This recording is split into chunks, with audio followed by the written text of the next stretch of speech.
The world ain't all sunshine and rainbows, kid. Now we're going to talk about stellar relevancy, XLM price action, why PayPal didn't choose Stellar, and we've got some data that I've got to share with you, and I'm going to throw one more in there. I've got good news for the crypto industry, and I hope others follow this lead. And what has the whiteboard got behind me? Some people don't get it, probably never will. I just got done with an epic gaming session, and now it's on to your comments. Toolbag says, I see you have the pleasure of experiencing a King Shaka Zulu. Well, me too. 4 things: man boob, masshole, extremely dumb home speakers. Oh, I get it, dude. These trolls, they hit up every channel out there. Odell 1039 says, another video full of truth. Love it, bro. Right back at you, sir. Don Nippano 156 says, people are very stupid. This is not a glitch or a foreshadowing of the future.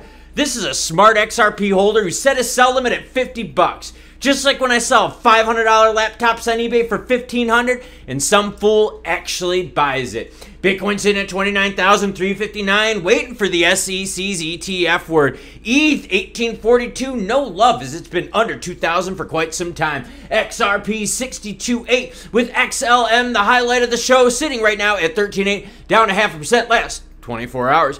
Troubled crypto custodian Prime Trust might cut 75% of their jobs. They were recently placed under receivership because they are in deep, deep trouble. Earlier, the state regulator issued a cease and desist order against Prime Trust, alleging the company had a shortfall in customer funds and was using customer funds to meet withdrawal requests.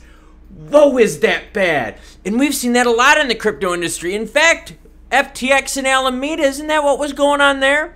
Using your funds to degen crypto gambling, and they were losers? Furthermore, NFID, which is a division of the Nevada Department of Business and Industry, claimed that Prime Trust was in an unsafe and unsound condition to carry out business as its overall financial condition had worsened to a critically deficient level. Ooh, crypto hot potato still going on.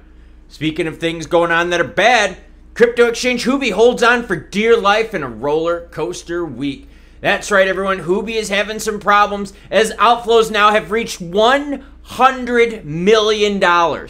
People are pulling money out because there's some insolvency fears. Now, granted, Huobi time and time again has been like, yo, we're perfectly fine. Then why are there mass layoffs? Why are there mass withdrawals? Okay, maybe you are doing okay. I doubt it. They're faking the funk. Hold up, everyone. Huobi has a chance. Why? Because they're going to list PYUSD, PayPal stablecoin.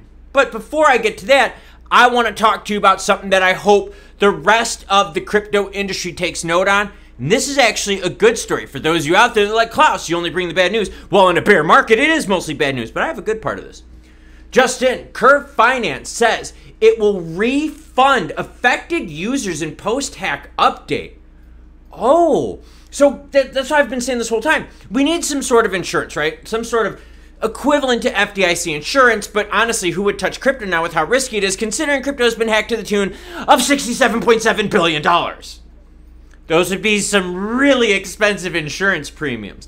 The crypto lender was hacked on July 30th by bad actors who took advantage of certain vulnerabilities in the release history of its Viper compiler. Precisely, the perpetrator of the hack focused on versions 0.215 to 0.3 of the Viper compiler. It seemed the hacker knew exactly where the flaws were on Viper's past releases. Spotting such vulnerabilities could only have taken a high level of expertise and resources, as experts pointed out. So let me ask you, all these hacks, exploits, scams, and schemes, do you feel safe with your money there? Because Curve is one of the very, very few that are actually going to try to make customers whole. Here is the post from Curve, and as always, any article you see in this video along with my Twitter information will be linked down below. While 70% of the funds affected by the hack last week were recovered, active investigations in regards to this is underway. In the meantime, we're also working on measuring the respective shares of each affected user with the goal of proper distribution. Honestly, golf clap to Curve for trying to make it whole. Seriously, I think this is great. We need more players to step out there to give you reassurance that your money will be safe where you park it, store of value. Let's go on to Twitter. This is from Stellar. Props to PayPal. This super fast and affordable payments network is ready when you are. They're like sitting here going, hey, why did you choose Ethereum over Stellar? Molt Money is saying, can't understand why massive corporations like this would choose something like Ethereum over Stellar technology. Eventually, they will all see ETH as not a good option due to cost and speed. That doesn't mean a damn thing when you use layer 2 and layer 3 applications. But for Molt Money and a lot of others out there, let me explain to you why with this article. Picking Ethereum for PayPal stablecoin was an easy choice, this coming from a PayPal executive. When asked about the motivation behind PayPal's decision to launch a stablecoin, Jose pointed out the company believes that stablecoins are the killer application for blockchain at the moment. He also noted that they are very close to payment market, which is the core for PayPal. Fernandez went on to highlight that the launch of PYUSD is an evolution of PayPal's vision to be the conduit between fiat and Web3 that can bring mainstream adoption. And as for the reason why they chose PayPal, well, here we go. Vice President and General Manager of Blockchain, Crypto, and Digital Currencies, Jose Fernandez de Ponte, claimed that picking Ethereum for the platform's stablecoin was an easy choice because the developer community was already there. So Molt, you can't understand why, but these PayPal execs sure know why. And I will throw this out there.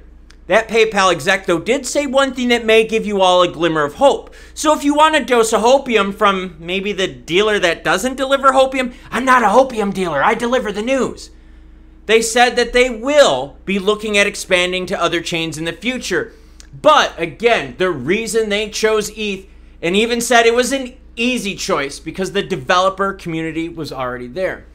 That brings me here to Stellar, where we start talking about developer community and being relevant. Go on their Twitter page, you will see that yes, it is quiet. Sorbin talk, we get it, by the rumors, sell the news, we've been waiting for a while, yada, yada, yada, talking about what everyone, Meridian. Really, you gotta stay relevant. So again, why did they choose them? Well, it was an easy choice because the developer community was already there. So if you stayed more relevant and were able to attract more developers, you would have had a better chance to land stablecoin in your backyard. XLM price action, which is obviously not dictated by the developments of SDF and other things like that, rules on macros and news events. Right, everyone, it does, because remember, Moneygram did nothing for it. Franklin Templeton, of which the trolls out there were telling me, Klaus, this is big. Well, Franklin Templeton doesn't help the un- and underbanked, and it also didn't do shit for the price. Good news, though, for Stellar XLM holders is that XLM is still holding above 12.5. Why is that big? That is where the primary retracement occurred. Support has been north of 12.5. In fact, Stellar has done a very good job holding north of 13.5, specifically closer to that 14-cent mark. But again, if you don't stay relevant, what's going to happen? Traders are going to go where there's more juicy action, and where developers going to go where there's more juicy action. Relevancy is key. Relevancy may not affect prices much for developers, but it will attract what, everyone?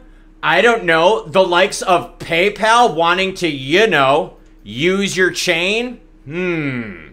Relevancy is key. And for those of you in the comments that are getting ready to be keyboard warriors, oh, I got my keyboard here, you're going to say, but Klaus, they're trying to stay quiet. They're trying to stay hidden under the weeds.